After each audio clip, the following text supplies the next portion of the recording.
Faut-il être fou pour partir au bout du monde à cause d'un roman relatant un voyage intérieur?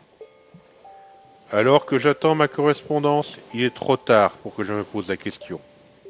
Et puis, je l'ignore encore, mais je suis déjà le jouet des yokai.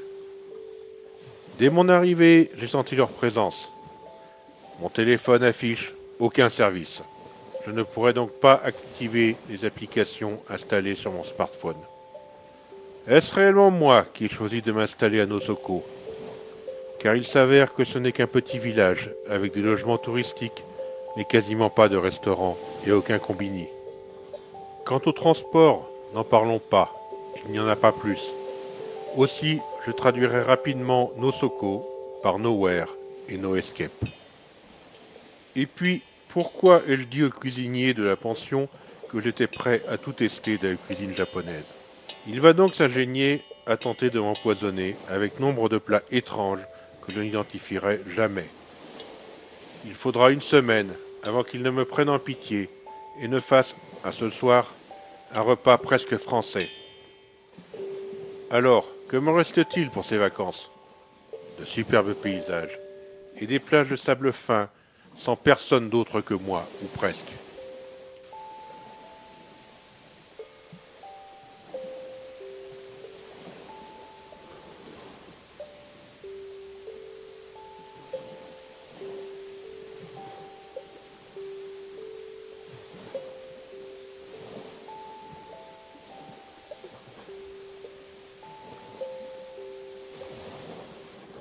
Condition idéale pour sortir le carnet à dessin et représenter le spectacle qui s'offre à mes yeux.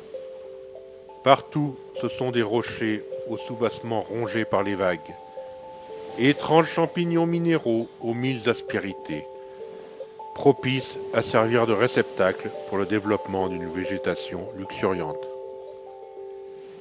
Mais aussi des champs de canne à sucre à perte de vue, uniquement arrêtés par les montagnes qui bloquent le regard. La ville, la vraie, est à 20 km. Seuls les taxis me permettront d'y aller.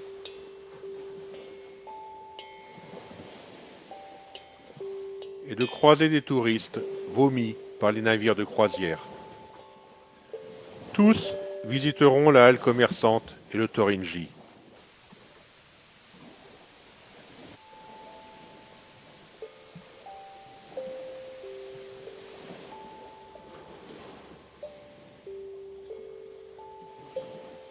Mais combien iront à la découverte des petits temples dont certains sont cachés par la végétation d'un parc et gardés par une armée de moustiques?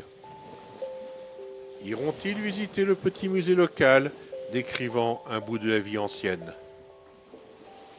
Par contre, leurs bus les amèneront aux grottes pour admirer les draperies minérales, les stalactites et les stalagmites et les concrétions de toutes formes que la nature a mis des millénaires à créer.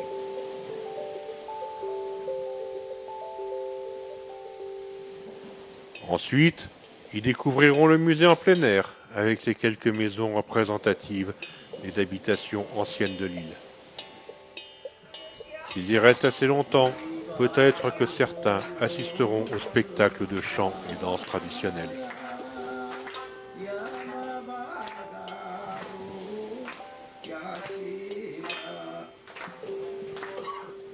Pour ma part, j'oserais aller défier les yokai jusque dans leur tanière. Yone Hara, tel est le nom de leur antre. Ils s'y regroupent par dizaines, esprits de l'eau, de la terre, des montagnes et de tant d'autres lieux.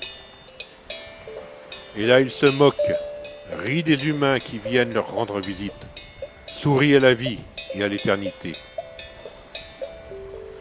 La nuit venue, peut-être que certains s'évadent pour aller se baigner dans la cascade d'Arakawa. Là, une petite japonaise joue au mannequin pour une amie, protégée par un yokai qui forcera mon appareil à faire la mise au point sur une fougère. Est-ce ce même yokai qui fera tomber sur moi une pluie de plus en plus forte, qui s'arrêtera par magie quand j'ouvrirai mon parapluie? Mais ce même parapluie ne suffira pas, contre le déluge tropical qui me bloquera une journée entière. Après la pluie, revient toujours le soleil, ce qui me permet de reprendre mon exploration, de découvrir d'autres criques, d'autres plages, jusqu'à la fin du séjour à Ishigaki et mon retour à Tokyo. Tokyo, c'est la grande ville, la civilisation. C'est aussi un peu pour moi un ascenseur émotionnel quotidien. C'est surtout un assemblage de quartiers aux ambiances si différentes. Quel lien secret peut-il exister entre Akihabara, le geek, et les calmes bords de la Meguro?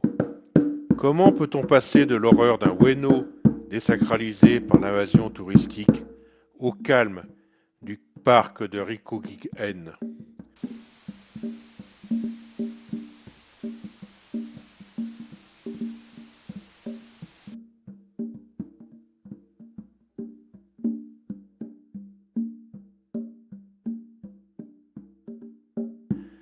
Par quelle étrangeté le port de Tokyo peut-il avoir transformé un centre commercial en bouge et en même temps proposer une si belle vue sur la ville?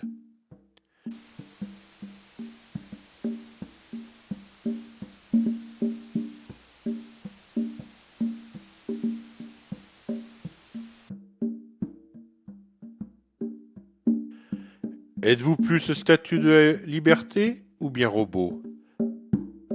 Art contemporain ou art religieux?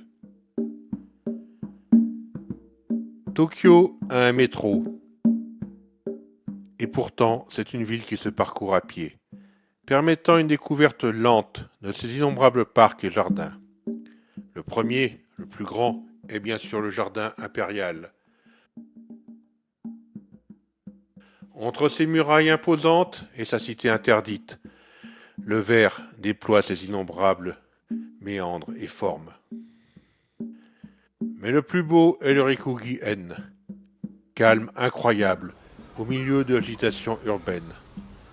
Par la magie, j'ai quitté Tokyo pour arriver à Edo, où un shogun m'a invité dans le secret de sa demeure. La marche permet aussi de découvrir des rues qui, bien que touristiques, restent agréables à parcourir. Et il suffit de s'en écarter un peu pour découvrir le charme d'un cimetière, immense au plus intime. Et si le sanctuaire de Ueno est déprimant au possible, il n'est pas le seul site religieux de la ville. D'autres sont bien plus agréables, bien plus beaux, et méritent d'y rester, d'y méditer ou d'y dessiner.